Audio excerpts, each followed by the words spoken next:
دوستانو سلامونه. نن درته په ټلګرام کې د ټلګرام چینل جوړولو طریقه ښیم چې څنګه کولی شو په ټلګرام کې چینل جوړ کړو. هغه لپاره تاسې لومړی ټلګرام ته لاړ شئ. ټلګرام ته چې لاړئ په دغه قلم علامې باندې به کلیک کړئ. هغه نه وروسته نیو چینل دغه دریم اپشن باندې به کلیک کړئ.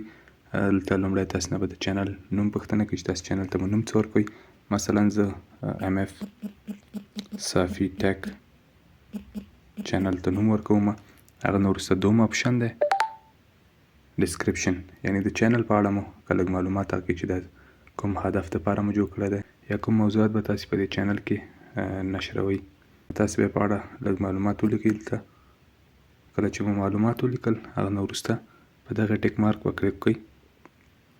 کلیک چې مو وکړل د تاسې نه پوښتنه کوي د چینل ټایپ پبلیک چینل او یا هم پرایویټ چینل.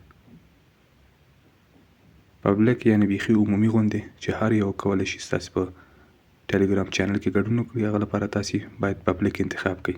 نو پبلیک چینل باندې کلیک کول نه وروسته تاسې دلته پبلیک لینک په دې باندې به کلیک کړئ. نو لینک یې ستاسې خوښه چې هر څه مو لیکل، مثلا زه لیکم MF صافي ټیک او ورسره به یو عدد هم تاسې ولیکئ. نو پبلیک لینک چې مو ولیکه هغه نه وروسته به تاسې په ټیک مارک باندې کلیک کړئ.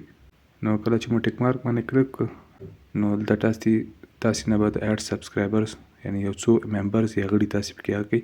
نو تاسې سره که په موبایل کې ستاسې د دوستانو یو څو نمبرونه وي چې هغوی ټلګرام ولري تاسې به انتخاب کړئ. زه فعلا یوازې یو انتخابوم، ستاسې خوښه چې بیا هر څو هغه ته بلنه لېږله نو تاسې بیا کړئ. هغه نه وروسته بیا په دغه ځای باندې به کلیک وکړئ. کلیک چې مو وکړ هغه نه وروسته به تاسې نه پوښتنه کوي چې دغه کوم نفر چې تاسې انتخاب کړی دی ته تاسې لینک لیږل غواړئ. نو سینډ انوایټ لینک په دې به هغه کوئ تاسې. نو دې سره به ستاسې د چینل هغه کوم لینک چې دی هغه ستاسې کوم نفر چې مو انتخاب کړي هغه ته به ورشي.